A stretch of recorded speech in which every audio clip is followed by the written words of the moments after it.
Bonjour mes très chers étudiants, j'espère que vous allez bien. Avant d'entamer ce cours, j'espère que vous allez suivre les consignes du ministère de la Santé. Restez chez vous, ne sortez pas, évitez tout contact avec des personnes externes.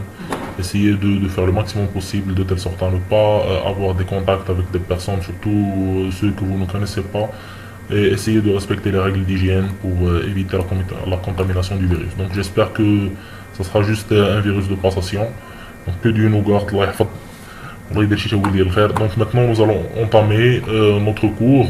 Bien sûr la passation des vidéos par mail sera très difficile vu que les vidéos qui dépassent 3-4 minutes seront des vidéos assez volumineuses et ce sera très difficile de les faire passer par donc le biais du Gmail. Donc pour moi je vais essayer de minimiser au maximum possible les introductions et de me concentrer sur l'essentiel.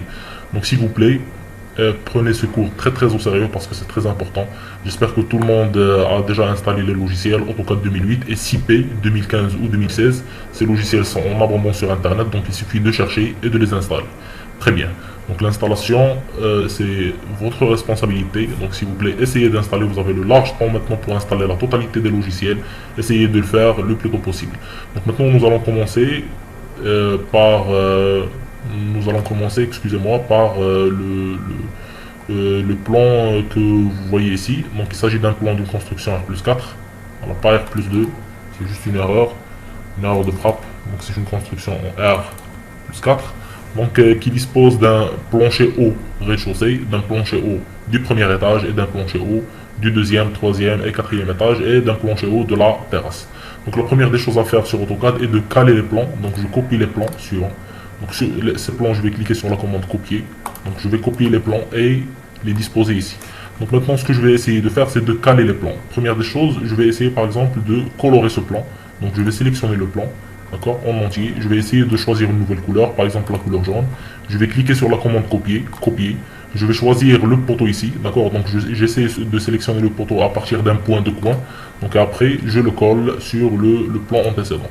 Donc je vais voir qu'il y a des différences qui sont assez visibles entre le plan du plancher du rez-de-chaussée et le plancher haut du premier étage, vu que la direction des poutrelles, par exemple, dans cette dalle n'est pas la même.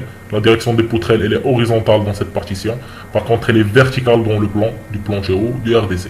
Ici, de même, on a des différences qui sont très visibles sur le plan des planchers, d'accord. Donc, cette méthodologie qu'on appelle la méthodologie de calage, donc elle permet de détecter en premier lieu les différentes différences qu'il y a entre les différents plans de coffrage des étages.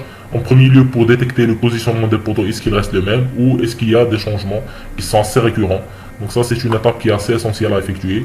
Donc moi, je vais essayer de mettre fin à cette vidéo ici pour continuer tout de suite dans les vidéos suivantes.